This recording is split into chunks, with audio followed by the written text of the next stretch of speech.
अस्सलाम वालेकुम। आज के प्रोग्राम में जिन मौज़ूआत पर बात करेंगे उनमें शामिल है पीटीआई के सरबराह इमरान खान ने जेल से आर्मी चीफ को तीसरा खत लिखा है।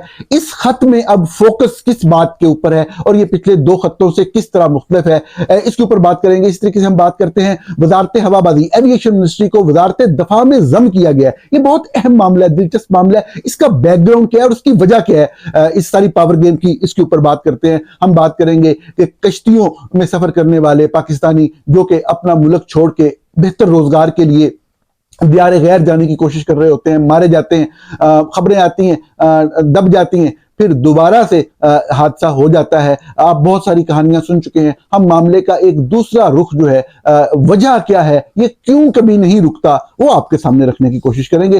पहले मौजू से ही बात शुरू करते हैं कि इमरान खान ने तीसरा खत लिखा है और ये खत जो है, इसकी जो तफसीलात हैं वो मुकम्मल तफसीलात तो जल्द सामने आएंगी, लेकिन हम इस वक्त तक ये जानते हैं कि इस खत का फोकस क्या है। और इस खत का फोकस इमरान खान ने वाज़े तौर के ऊपर जो है वो जो इलेक्टोरल रिगिंग है, जो 8 फरवरी 2024 के इंतखाबात में जिस ब्लेटेंट तरीके से धांधली की गई और उस धांधली के सबूत जो है वो उस वक्त भी सामने आए और जैसे जैसे फोरेंसिक इन्वेस्टिगेशन होती चली गई वो सामने आते गए। आपको मालूम है कि पटन की रिपोर्ट के अलावा लेटेस्ट रिपोर्ट जो है, मैंने आपको बताया कल भी कि सोच फैक्ट चेक जो पाकिस्तान का पहला फैक्ट चेक अदारा है, उन्होंने 2 हल्के लेकर उसको फोरेंसिकली एग्जामिन किया और इतनी जबरदस्त किस्म की वो इन्वेस्टिगेशन है कि उन्होंने एक एक जगह पे साबित किया कि किस तरीके से जो असल फॉर्म 45 था उसको किस तरह से टेम्पर करके इलेक्शन कमीशन और पाकिस्तान की वेबसाइट पे लगाया गया। तो अदलिया के इदारे के अंदर कोई एक भी बाज़मीर शख्स हो जो इस मामले को देखना चाहे और खुद से उसके ऊपर इन्वेस्टिगेट करना चाहे और कोई हतमी फैसला करना चाहे तो उसके लिए बहुत आसान है। आइन और कानून में गुंजाइश बिल्कुल मौजूद है। हमारे यहाँ बाद लोग ये कहते हैं कि कानून ये कहता है कि जब किसी हल्के के अंदर कोई भी धांधली की शिकायत हो तो उसका एक मैकेनिज्म जो है कानून के अंदर वो डिफाइन है कि वो मामला जो है वो इलेक्शन ट्राइब्यूनल के पास जाता है और फिर इलेक्शन ट्राइब्यूनल के फैसले के खिलाफ आगे अपीलों का मरहला होता है। तो इसके अलावा कहीं नहीं किया जा सकता। मैंने ये देखा है कि बाज सहाफी देखें कितनी बदयांती बात लोग कर रहे होते हैं। सुबह सहाफत के अंदर बैठ के लोग जो है वो बदयांती कर रहे होते हैं। बुनियादी तौर पे आपको पता है कि जब आपके नॉमिनेशन पेपर जमा हो रहे थे तो बहुत सारे लोगों को नॉमिनेशन पेपर ही जमा नहीं करवाने दिए जा रहे थे। लोगों के ऊपर हमले किए जाते थे। जो कोई किसी तरीके से आसपास से गुजर के नॉमिनेशन करवाने में कामयाब हो गया, पार्टी जिसको टिकट देना चाहती थी उसको ना दे सकी, जिसने जमा करवा लिए उसका नाम आ गया जी कि ये हमारा उम्मीदवार है, और वो वाले उम्मीदवार भी जीत गए या उन्होंने हजारों वोट लिए और उनको फिर फॉर्म 47 के जरिए हरवा दिया गया। ये हकीकत है। इसके लिए आपका प्रो पीटीआई या एंटी पीटीआई होना जरूरी नहीं है, ये सच है। अब इस तरीके से जिस तरीके से रोका गया नॉमिनेशन पेपर जमा कराने से, जो लोग कंफ्यूज करते हैं बात, जो बदयांती वाली बात मैं कर रहा हूं वो क्या है कि जब इलेक्शन का प्रोसेस मुकम्मल हो गया तो जो हारे हुए जिनको हरवाया गया था उनको आगे इलेक्शन पिटीशन तक फाइल नहीं करने दी गई। जुल्म की आखिरी हद तक जाया गया। आप सब जानते हैं कि जो फरवरी 2024 के इलेक्शन के बाद जो पुलिस क्रैकडाउन खुसूसन पंजाब में शुरू हुआ था आज के दिन तक जारी है। आज के दिन तक जो लेजिस्लेटर्स या जो भी मुतहर्रक लोग हैं अपोजिशन की जमात के हवाले से, उनको गिरफ्तारियां की जा रही हैं, उनके ऊपर मुकदमात किए जा रहे हैं, उनको हर तरीके से हरासमेंट का कोई ऐसा तरीका नहीं है जो कि ना अपनाया गया हो और ना आजमाया गया हो, वो किया चला जा रहा है। ये चीज गलत हो रही है। कोई भी जमहूरियत पसंद इसको गलत कहेगा, इसमें किसी को लेबलिंग करने की जरूरत नहीं है। चाहे आप पीपल्स पार्टी से तल्लुक रखते हो, चाहे नून लीग से रखते हो, चाहे पीटीआई से तल्लुक रखते हो, आपने गलत को गलत कहना है। उसी तरीके से जिस तरीके से नून लीग के दौरे हुकूमत में जो चंद वाकयात नून लीग के खिलाफ हुए, चंद वाकयात 6, 7, 8, 10 लोगों के खिलाफ वर्कर्स और 6, 8, 7, 8, 10 लीडर्स, बस ये टोटल वाकयात की तादाद है। उस वक्त भी उन 6, 7, 8, 10 के ऊपर भी हमने पूरा आसमान खड़ा किया हुआ था, हमने वबेला मचाया हुआ था। तो अब जो हो रहा है, जो रियासत गैर कानूनी और गैर आईनी तरीके से अपनी फोर्स का इस्तेमाल कर रही है इस सारे मामले को दबाने के लिए कि इलेक्टोरल रिगिंग जो है 2024 के इलेक्शन की, उसको किसी तरीके से अंडर द कारपेट जो है वो पुश कर दिया जाए, उसको किस तरीके से दबा दिया जाए, उसके ऊपर बात ही ना हो। अजीब अजीब दलीलें घड़ी जाती हैं, अजीब अजीब तरीके से उसके ऊपर जो है वो दलाइल जो है वो दिलवाए जाते हैं। लेकिन आप देखें कि आपके सामने मामला है कि वो हर नए दिन नए मतलब है कि मामला तो शिवायत सामने आते हैं। हर चीज बिल्कुल क्लियर है। जो शॉर्ट फैक्ट की रिपोर्ट है उसके अंदर बिल्कुल एक चीज जो है उसका जो दो हल्के सैंपल के तौर पे लिए गए, उनका फोरेंसिक एग्जामिनेशन करके मुकम्मल तफसील जो है वो जारी की गई है। अब ऐसी सूरत हाल के अंदर यकीनी तौर पे जो मैं आपको अर्ज कर रहा था कि बाद लोगों का ये दावा होता है कि जी एक लीगल तरीकाकार है इलेक्शन ट्रिब्यूनल वाला किसी भी हल्के के हवाले से, वो लीगल तरीकाकार उस वक्त है जब किसी एक हल्के में प्रॉब्लम हो। अगर आपको पैटर्न नजर आ रहा है कि पूरे मुल्क के अंदर यही किया गया है, पूरे मुल्क के अंदर फॉर्म 45 टेम्पर किए गए हैं, तो अदालत बिल्कुल नोटिस ले सकती है।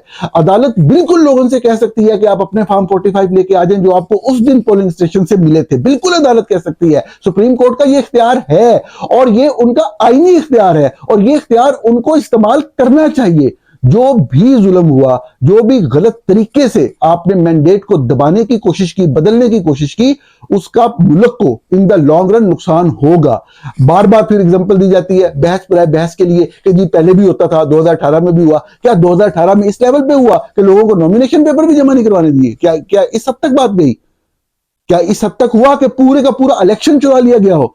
क्या इस तरह हुआ कि पूरे के पूरे पंजाब सूबे के अंदर जो है वो आपको सीट ना मिली और आप जो है वो 60 70 80 सीटें लेके बैठे हो? क्या ऐसे हुआ था? और अगर ऐसा कोई मामला धांधली का था भी सही तो उस वक्त की जो अपोजिशन थी उसने तो क्लेम छोड़ दिया, वो तो पार्लियामेंट का हिस्सा बन गई। शहबाज शरीफ साहब सरबराह थे पार्टी के, वो जाके लीडर ऑफ अपोजिशन बन गए, पार्लियामेंट का हिस्सा बन गए, उन्होंने तो एहतजाज नहीं किया। तो जब आप एहतजाज भी नहीं करते, सहाफी कहते रहते हैं कि ये जो भी हुआ है गलत हुआ है, 2018 के इलेक्शन में ये इसमें ये नहीं होना चाहिए था, ये नहीं होना चाहिए था, वो सहाफी जो है उनको मतलब निशाना बनाया गया रजीम की तरफ से उस वक्त की, उसके ऊपर भी कोई नहीं बोला और आपने एहतजाज भी नहीं किया कि हम आपके साथ खिलाफ धांधली हुई। आज आप कहते हैं जी 2018 का भी इलेक्शन जो है उसके ऊपर भी ये हुआ था। अजीब बात है, इसकी कोई लॉजिक, कोई ताबीर ही नहीं बनती। अदलिया की जिम्मेदारी बनती है कि जब एक पार्टी बार बार ये कह रही है, ये एहतजाज कर रही है कि ये मामला जो है इलेक्टोरल रिगिंग का, उसको उसको उसको फिनिश किया जाए, उसको खत्म किया जाए, मुल्क आगे चले। इसके बगैर मुल्क आगे नहीं चल सकता। आप 4 साल तक इसी हालत में मुल्क को आगे लेके चलना चाहते हैं, तो यही बुनियादी तौर पर फोकस है इमरान खान के आर्मी चीफ के नाम खत का। आर्मी चीफ को खत लिखना चाहिए या नहीं लिखना चाहिए, इसके ऊपर मैं अपने ख्यालात का इजहार कर चुका हूं। और अगर लिखना चाहिए तो आर्मी चीफ को कौन कौन से गैर कानूनी और गैर आईनी इकदाम रोकने का कहा जाना चाहिए, इसके ऊपर भी मैं पहले बात कर चुका हूं कि जितने भी गैर कानूनी कारोबार हैं, जितनी भी इंटरवेंशन है, उसको बंद किया जाए। वो तमाम चीजें भी इस तरह के खतूत का हिस्सा होनी चाहिए और बुनियादी तौर पे वही हिस्सा होनी चाहिए। हर पाकिस्तानी को बुनियादी तौर पे आर्मी चीफ को खत लिखना चाहिए, चाहे वो पाकिस्तान के अंदर मुकीम हो, चाहे पाकिस्तान से बाहर मुकीम हो। लाजमी तौर पे आर्मी चीफ को खत लिखें और ये कहें कि आप ये गैर कानूनी काम छोड़ दें। आर्मी चीफ साहब, आप ये गैर आईनी काम छोड़ दें। आपने जो इलेक्टोरल रिगिंग या इलेक्टोरल प्रोसेस के अंदर इंटरवेंशन की, अगर आप आज भी इस मुल्क को आगे लेके चलना चाहते हैं, आप वापस बैरकों में चले जाएं, अदालतों को इंडिपेंडेंट काम करने दें, अपने जज ना लेके आए, ताकि अदालतें फैसला करें कि मामला जो है उनकी असल सूरत हाल क्या है, कानूनी सूरत हाल क्या है। आप गैर कानूनी कारोबार आर्मी चीफ साहब बंद कर दें, ये DHA, ये हाउसिंग सोसाइटियों के कारोबार बंद कर दें, सीमेंट की फैक्ट्रियां, ये खाने बनाने की चीजें, ये गोश्त बेचना बंद कर दें। आप अपने काम के ऊपर फोकस करें। ये हर पाकिस्तानी को खत यकीनन लिखना चाहिए। इमरान खान के खत का फोकस यही था कि उन्होंने मुकम्मल फोकस जो है ये कहा जा रहा है कि वो इलेक्टोरल रिगिंग के हवाले से किया और जिसके जरिए जो मनी लॉन्ड्रिंग करने वाले लोग थे उनको इक़दार में लाया गया। मनी लॉन्ड्रिंग के केस जो है वो अदालतें खत्म कर रही हैं, हालांकि वो साबित शुदा 100% साबित शुदा केसेस हैं। नाज़रीन, अपने अगले मौजू की तरफ चलते हैं और ये मसला है, अभी आपने देखा होगा लीबिया में कश्ती का हादसा भी हुआ और उसमें इस बार काफ़ी पाकिस्तानियों को बचाया भी गया, लेकिन यकीनी तौर पे दर्जन भर से ज़ायद लोग जो हैं वो उसमें शहीद हो गए, मारे गए। और ये मामला नाज़रीन आप इसको समझते हैं, मैं इस हवाले से ये मामला है क्या, मैं इसकी तफसील में नहीं जाऊंगा, मैं इसके दूसरे पहलू पे बात करना चाह रहा हूँ। लेकिन इतना बता दूं यकीनी तौर पे कि ये वही लोग हैं पाकिस्तान के अंदर जिनको रोजगार नहीं मिलता या अच्छा रोजगार नहीं मिलता, एक बेहतर मुस्तकबिल की तलाश में मुल्क से बाहर जाना चाहते हैं। उसमें कुछ थोड़ा बहुत प्रॉब्लम भी होता है बाहर जाने में, बराह रास्त वीज़ा मिलना बाज़-औक़ात बहुत जल्द या इतना आसानी से मुमकिन नहीं होता और बाज़-औक़ात इल्म का भी फुकदान होता है, मालूमात का भी फुकदान होता है, मुनासिब लोगों से राब्ता नहीं होता जो कि कानूनी तरीक़ेकार को मुकम्मल करके आपको किसी मुल्क का जो है वो वीज़ा दिलवा सकते हैं। अमूमी तौर पे वो जो ह्यूमन स्मगलर्स के तौर पे काम कर रहे होते हैं लोग, अपेरेंटली वो भी एजेंट्स ही होते हैं, वो इमिग्रेशन के अपने आप को माहिर ही कहलाते हैं, लेकिन वो ह्यूमन स्मगलर्स होते हैं और वो उनका एक पूरा नेटवर्क होता है जो काम कर रहा होता है और वो उसके तहत लोगों को लेते हैं। ये भी आप लोग जानते होंगे कि पाकिस्तान से जो लोग हैं उनको बलूचिस्तान ले जाया जाता है। बलूचिस्तान आपको पता है कि किस तरीके से टेरिबली हिट एरिया है, लेकिन ये लोग किसी भी तरीके से वहां से उस दहशतज़दा इलाके से निकलते हैं और उस इलाके से निकलने में आपको पता है कि पूरे बलूचिस्तान के अंदर जो है वो जगह जगह पे पिकेट्स हैं, फौज की पिकेट्स हैं। ये उन तमाम रास्तों से, कोई खुफिया रास्ते से नहीं जाते बलूचिस्तान के अंदर, जो मेन लैंड बलूचिस्तान है, तो उसमें ये पिकेट से गुजर के जाते हैं। साफ ज़ाहिर है कि वहाँ पे हर जगह पे फौजी चौकी हैं और साफ ज़ाहिर है कि फौज के लोगों से चूंकि मामला तय होते हैं इन ह्यूमन स्मगलर्स के, तो उनको यहाँ पे कोई भी प्रॉब्लम नहीं आती।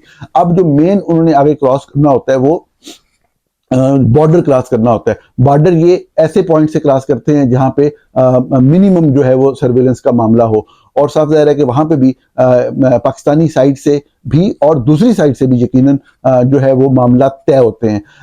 ईरान से ये लोग जो हैं वो तुर्की में दाखिल होते हैं और तुर्की से फिर ये लोग जो है वो यूनान की साइड पे या समुद्र तक पहुंच गए तो आगे फिर जिस तरफ भी ये जाना चाहें ये आगे निकलने की कोशिश करते हैं। अब इसमें प्रॉब्लम क्या है, ये वाली बातें तो आप सुन चुके हैं। प्रॉब्लम इसके अंदर ये है कि इसको रोकना किसने है। यकीनी तौर पे आप ये भी जानते होंगे कि इस हवाले से जो ह्यूमन स्मगलिंग का ये वाला मामला है इसको control federal investigation agency FIA करती है। अब FIA का ये प्रॉब्लम है कि इसके जो स्पेसिफिक डेडिकेटेड जो लोग होते हैं इस हवाले से काम करने के लिए, और खुसूसन चंद इलाके हैं पाकिस्तान के, जिस तरह गुजरात का शहर है और उसके आसपास के बहुत सारे शहर हैं जहां से लोगों में एक रुझान है बहुत ज्यादा इस तरीके से, पता नहीं डोंकी लगा के क्या कहते हैं, इस तरीके से बाहर जाने का। तो अब ये वाले जो लोग हैं, ये वाले जो इलाके हैं, ये बड़ी हॉट सीट कहलाते हैं। हॉट सीट से ये मुराद होता है जी के मतलब है कि वहां पे तैनाती के लिए FIA के अंदर किसी छोटे मोटे लेवल के भी ऊपर भी अब उस पे वो करोड़ों रुपए में वो सीट, वो तैनाती बिकती है FIA के अंदर। और इसकी जो तैनाती जो हो रही होती है वो सब है कि FIA के आला अफसरान कर रहे होते हैं, लेकिन उसमें दोनों अतराफ की जो पॉलिटिकल क़यादत होती है साफ ज़ाहिर है कि उनका भी कोई ना कोई रोल या आशीर्वाद होती है। अब वो कैसे होती है कि आप सूबे के अंदर बैठे हैं, बहुत सारे मामला होते हैं, साफ ज़ाहिर है कि जो भी सूबे के अंदर एडमिनिस्ट्रेटर है उसका कोई ना कोई एडमिनिस्ट्रेटर मेरा बिल्कुल पॉलिटिकल नहीं है, मतलब जो भी लोग सूबे के मामला चला रहे होते हैं उनका कोई लेना देना FIA से हर हवाले से होता है। इसी तरीके से वफाकी हुकूमत साफ ज़ाहिर बराह रास्त FIA में तैनातियां कर रही होती है, तो उनका भी एक मामला जो है एक जो असर है वो इसके ऊपर मौजूद होता है। अब ये मैं क्यों कह रहा हूं, आप सोच रहे होंगे कि FIA के ट्रांसफर पोस्टिंग तो FIA वाले ही करेंगे, वो करते हैं, लेकिन उनको अप्रोच सूबे में बैठे पॉलिटिशियंस के जरिए या वफाक में बैठे पॉलिटिशियंस के जरिए किया जाता है। और साफ जाहिर है कि जो जिस तरफ से भी किया जा रहा होता है वो जब FIA के किसी टॉप के बंदे को FIA हेडक्वार्टर में कह के वो तैनाती करवाता है उन पोस्टिंग्स पे, उन हॉट पोस्टिंग्स पे, तो फिर उसको वो आगे से उस जो पॉलिटिकल सर्कल में जहां से भी वो हेल्प आउट ले रहा है वहां पे वो करोड़ों रुपए पे करता है, और फिर वो मंथली पे करता है। हर महीने जिसने भी उसकी तैनाती करवाई होती है वो हर महीने उसको वो एक खास रकम जो है वो देने का पाबंद होता है। ये तरीकाकार बुनियादी तौर पर राइज है। अच्छा, इसकी अहमियत क्या है? बुनियादी तौर पर ये जो लोग काम कर रहे होते हैं, वो आप बचपन में कहानियां पढ़ते थे सुलेमानी चादर ओढ़ के, तो ये सुलेमानी चादर नहीं होती, ये सुलेमानी चादर ओढ़ के काम नहीं कर रहे होते, ये ओपनली काम कर रहे होते हैं। इनके दफातर होते हैं और ये सामने बैठे होते हैं। अगर किसी बंदे का दफ्तर ना भी हो और वो वैसे अपने घर से भी काम कर रहा हो तो इलाके के बंदे को पता होता है कि यार ये वाला बंदा जो है ना ये बंदे बाहर भेजता है। तो ये इस बात की अहमियत को अगर आप डॉट्स को कनेक्ट करते जाएं तो आपको समझ आएगी कि बुनियादी तौर पर FIA के लिए तो ये मसला ही नहीं है। पता नहीं मैं किस हद तक एक्सप्लेन कर सकूंगा आपको ये बात, ये नुक्ता जो मैं कन्वे करना चाह रहा हूं, जो मेरा बेसिक टॉपिक है इस सेगमेंट का, कि जो लोग मरते हैं या जो भी चीज है, बहुत सारे क्राइम ऐसे हैं हमारे माशरे में, हमारे मुल्क में, जिनको कंट्रोल करना बड़ा कॉम्प्लिकेटेड है। लड़ाई झगड़े हैं, फर्ज करें कत्लो गारत हो जाती है, बड़ी लंबी लंबी लड़ाइयां चल रही हैं, वो आप लॉ इन्फोर्समेंट के जरिए सख्ती करके यकदम सारे क्राइम जड़ से उखाड़ के नहीं फेंक सकते। जो टॉपिक है, जो मैं आपको बात कन्वे करना चाह रहा हूं कि ये ह्यूमन स्मगलिंग कोई मसला ही नहीं है, ये 15 मिनट की गेम है। अगर FIA ये इरादा कर ले कि हमने खत्म करना है 15 मिनट की गेम है। बाज चीजों में कॉम्प्लिकेशन नहीं होती, इसमें कोई कॉम्प्लिकेशन नहीं है। आप पूरा प्रोसेस समझ के बैठे, 1 2 3 4 5 6 एक एक बंदे का सबको पता होता है। लेकिन अब वो बंदा जो ह्यूमन स्मगलर के तौर पे काम कर रहा होता है, तो 4-4 5-5 लाख इन लोगों से ले रहा होता है। अब बेसिकली वो सिस्टम इस तरह से बना हुआ है कि उसने 1 लाख रुपए हर बंदे के हवाले से तो नहीं, अगर उसकी एक मंथली फिक्स है तो वो मंथली पूरी करनी है, या फिर पर बंदे के हवाले से उसने एक पैसा जो है वो अपने पॉलिटिकल अपॉइंटी को देना है जिसने उसको वहां तैनात करवाया। हुकूमतें बदलती हैं, किसी की भी हुकूमत हो वैसे, बाय द वे, ठीक है, मैं ये भी कोई समझे कि मैं किसी एक की तरफ को इशारा करने की कोशिश कर रहा हूं। ये वो निजाम है जो हमेशा चलता रहता है, हमेशा काम करता है, कंटिन्यू, किसी भी की हुकूमत हो। तो वो अब क्या होता है कि वो बुनियादी तौर पर वो ले रहे होते हैं, वो कभी भी एक्शन नहीं करते, वो पूरे के पूरे नेटवर्क को एलिमिनेट नहीं करते, और एक निजाम चलता है तो उनका मतलब है कि धंधा भी चलता है। तो ये सारे का सारा मामला जो है, ये अगर आप समझे हैं तो ये बड़ा दिलखराश मामला है। इतने लोग, इतने बच्चे मासूम पाकिस्तानी मारे जाते हैं, और सिर्फ एक शख्स के एक फैसले की जरूरत है। एक वजीर आजम एक दफा फैसला कर ले कि ये चीज नहीं होनी, मैं कहता हूं 1 मिनट के अंदर सफाया हो जाएगा सारा। इसमें तो कोई रॉकेट साइंस, कोई लंबी बात ही नहीं है। मैं उन लोगों की बात कर रहा हूं जिन्होंने इसके ऊपर काम किया है। FIA के अफसर हैं, सज्जाद मुस्तफा बाजवा, उनको साफ ज़ाहिर है कि नौकरी से भी निकाल दिया गया इमरान खान के दौर के अंदर। ये उन अफसरान में शामिल है जिनकी इन एरियाज में पोस्टिंग रही, और ये अपनी दयानतदारी और ईमानदारी की वजह से इनको वहां पे बड़ी मतलब है कि मुश्किलात का सामना करना पड़ा। इन्होंने स्टैंड लिया, इन्होंने ऑपरेशन, इन्होंने आगे मतलब कार्रवाई शुरू की, लेकिन अल्टीमेटली साफ ज़ाहिर है कि वो माफिया इतना ताकतवर होता है कि इनके जो ऊपर जितने अफसरान थे उस वक्त, वो सारे के सारे उस माफिया से मिले हुए थे। उनको अल्टीमेटली वहां से रिमूव कर दिया गया। कोई भी बंदा काम करने वाला उस सिस्टम में आ जाए, उसको वहां पे किसी भी सूरत में काम नहीं करने दिया जाता। ये सबसे बड़ी प्रॉब्लम है इस सारे निजाम के अंदर। और सिर्फ क्या चाहिए, पॉलिटिकल विल चाहिए। अगर वो मंत्रियों जाने वाला सिलसिला रुक जाए, 2-4 अच्छे बंदे FIA के अफसर दयानतदार तैनात हो जाएं इन एरियाज के अंदर, चलो मैं 15-20 मिनट जो है वो आप कह लें कि मुहावरतन कह रहा हूं, तो विद इन 1 वीक पूरे पूरे वो नेटवर्क एलिमिनेट हो सकते हैं। और जिस तरह आप यहां पे देखें अमेरिका के अंदर, आखिरी बात करके मैं इस टॉपिक को खत्म करता हूं, आपने कोई भी काम करना है तो उसके लिए आपको लाइसेंसिंग चाहिए। लाइसेंसिंग वो कैसे मिलती है, एक इदारे बने हुए हैं ट्रेनिंग वाले। ये मैं कोई बड़े लेवल की ट्रेनिंग या बड़े लेवल के कोर्सेज या डिग्रियों की बात नहीं कर रहा। फर्ज करें नॉर्थर्न वर्जीनिया में नोवा नाम से इदारा है कि जो कि नॉर्थर्न वर्जीनिया का एक मतलब है कि एजुकेशन प्रोवाइड करने के हवाले से, टेक्निकल एजुकेशन, तो वो 1-1 2-2 3-3 महीने के कोर्सेज करवाते हैं। थोड़ी बहुत उसकी फीस होती है। आपको किसी भी निजाम को पूरी तरह समझना पड़ता है, उसके रिलेटेड जो लॉज हैं उनको समझना पड़ता है, और जब आप समझ लेते हैं तो फिर आपको लाइसेंस मिलता है, फिर आप काम कर सकते हैं। यही काम पाकिस्तान में क्यों नहीं हो सकता?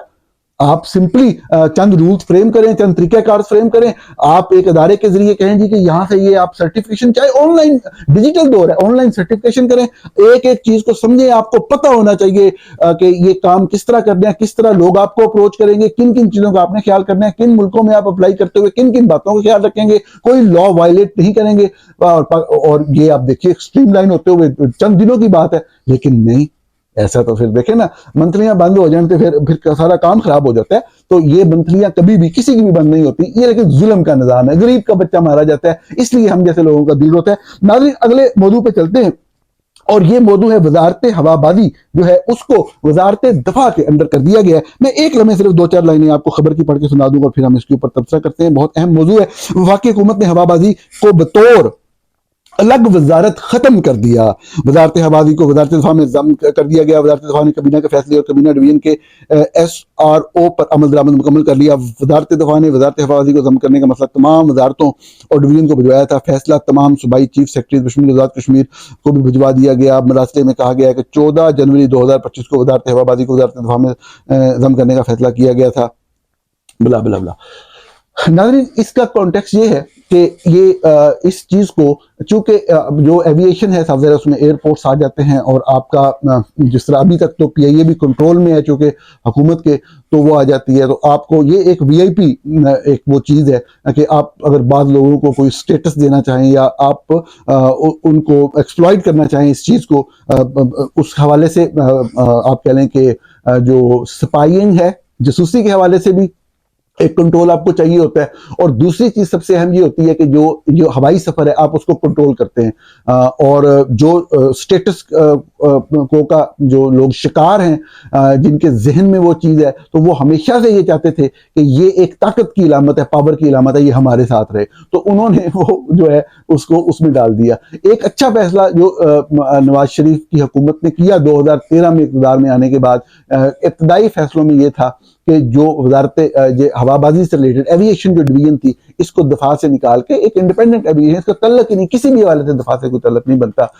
जो दफा से रिलेटेड अदारे हैं उनके एयरपोर्ट्स तक अपने, आपको पता है रावलपिंडी के अंदर जो चकलाला एयरबेस थी वहां पे बैनुल अक़वामी हवाई अड्डा था, हालांकि चकलाला एयरबेस अलहदा है, बैनुल अक़वामी हवाई अड्डा अलहदा था। जब वो बैनुल अक़वामी हवाई अड्डा खत्म हुआ, कम से कम वो जगह ही पाकिस्तानियों के हवाले कर दें, वो जगह पे भी अपना कब्जा करके वो सारा वो लेके बैठे हुए हैं, हालांकि उनका ताल्लुक ही नहीं बनता उस जगह के साथ। तो ये बुनियादी तौर पे एक ताकत की और इख्तियार की, और जितनी भी वो चीजें जो कि किसी भी हवाले से जिनमें ताकत का एक अंसर आए, या जिसके जरिए आप कंट्रोल कर सके शहरियों को, शहरियों की मूवमेंट को, किसी भी हवाले से पाकिस्तान के अंदर जाने या बाहर आने के हवाले से, उसके ऊपर कंट्रोल हासिल करने की एक ख्वाहिश जो है वो आर्मी जनरलों की हमेशा से रहती है। बहुत ही अफसोसनाक चीज है जो लोग इस चीज को समझते हैं कि एक प्योरली एक सिविलियन मैटर को एक डिफेंस मैटर बनाया गया है, और सब जगह के सिविलियन सुप्रीमेसी को मजीद जो है वो सरेंडर किया गया है। ये इस हुकूमत की जो पॉलिसियां हैं फौज के आगे लेटने की, उस सिलसिले की, उसकी कंटिन्यूशन की एक कड़ी है, एक सिलसिला है जो कि मुसलसल जारी है और रुकने का नाम ही नहीं ले रहा। तमाम शोबों में, तमाम अदारों के अंदर फौज की हाजिर सर्विस या रिटायर्ड लोगों को लगाया जा रहा है। और अब ये इस हवाले से सिग्निफिकेंट और अहम बात है कि एक पूरी डिवीजन जो है, जो एक टोटल सब्जेक्ट है, उसको डिफेंस का सब्जेक्ट बना दिया गया। इंतहाई अफसोसनाक चीज। एक 2013 का अच्छा फैसला था, उसको भी रिवर्स कर दिया गया, मजीद सिविलियन सुप्रीमेसी पे सेटबैक हुआ, बहुत अफसोसनाक है।